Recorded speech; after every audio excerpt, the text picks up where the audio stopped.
Eto, nagpagpiesta kami dito sa baryo ng San Francisco. Masarap ba, kuya? Napakasarap yung pagkain dito, iba-iba. May pato, may minuto, may asado, ang tawag dito, sinueg. Bakit ganyan yung itlog malaki? Wala lang itlog na maliit, linagay dito sa pansit. Ah! Lumaki na. Ikaw, kuya. Ayan. Ano ginagawa mo?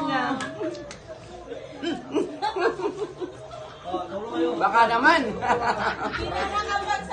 Kuya, pagkatapos niyan, anong gagawin niyo? Meron kami sa barangay mamaya. Inibitaran kami ni Gap. Kuya, may nakikita akong parang ibang kulay dyan sa tabi ng soft drinks. Ano yan? MP yan! Galing kay Osong! Ay, galing kayo, so. Bigay na ni Osong! Oh, sige, kuya. Pakabusog ka. Salamat sa imbita. Happy Fiesta pala!